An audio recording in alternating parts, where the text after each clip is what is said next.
ಕೇರಳದ ಕನ್ನಡ ಶಾಲೆಗಳಲ್ಲಿ ಮಲಯಾಳಂನ ಕಡ್ಡಾಯ ಮಾಡೋದಕ್ಕೆ ಮುಂದಾಗಿದ್ದಾರೆ.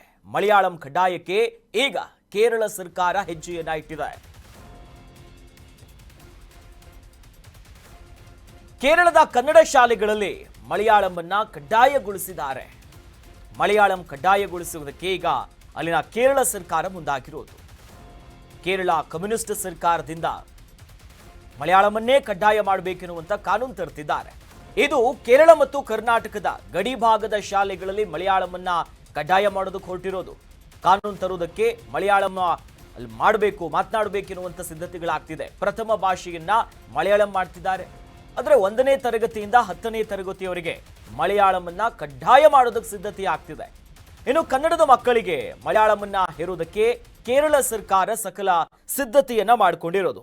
ಅದು ಕೂಡ ಶಾಸನಬದ್ಧವಾಗಿ ಕೇರಳ ಸರ್ಕಾರ ಅಂಗೀಕರಿಸಿರುವಂತ ಮಲಯಾಳಂ ಭಾಷಾ ಮಸೂದೆ 2025 ಈ ಮೂಲಕವಾಗಿ ಕೇರಳದ ಕನ್ನಡ ಶಾಲೆಗಳಲ್ಲಿ ಅಂದ್ರೆ ಕೇರಳ ಮತ್ತು ಕರ್ನಾಟಕದ ಗಡಿ ಭಾಗಗಳೇ ಪ್ರಮುಖವಾಗಿ ಇಲ್ಲಿ ಕನ್ನಡ ಮಾತನಾಡಬೇಕು, ಕನ್ನಡ ಭಾಷೆ ಇರಬೇಕು. ಆದರೆ ಕಡ್ಡಾಯವಾಗಿ ಮಲಯಾಳಮಲ್ಲೇ ಇವರು ಮಾತನಾಡಬೇಕೆನ್ನುವಂಥ ನಿಟ್ಟಿನಲ್ಲಿ ಅಲ್ಲಿನ ಕಮ್ಯುನಿಸ್ಟ್ ಸರ್ಕಾರ ಅಧಿಕೃತವಾಗಿ ಈಗ ಹೆಜ್ಜೆ ಇಟ್ಟಿದ್ದಾರೆ.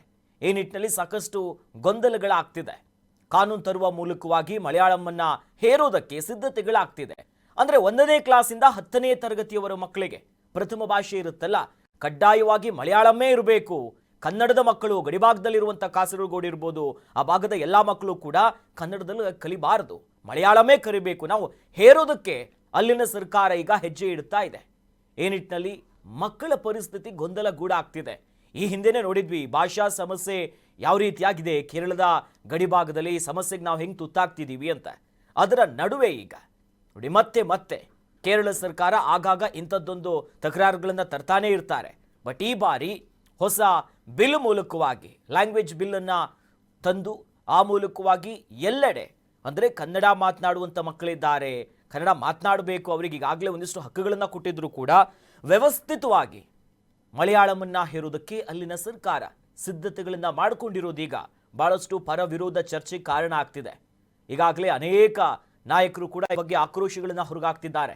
ಕಮ್ಯುನಿಸ್ಟ್ ಸರ್ಕಾರದ ಒಂದೊಂದು ನಡೆಯ ಮೇಲೂ ಕೂಡ ಆಕ್ರೋಶವನ್ನು ಹೊರಗಾಕುವಂತ ಕೆಲಸ ಆಗ್ತಿದೆ.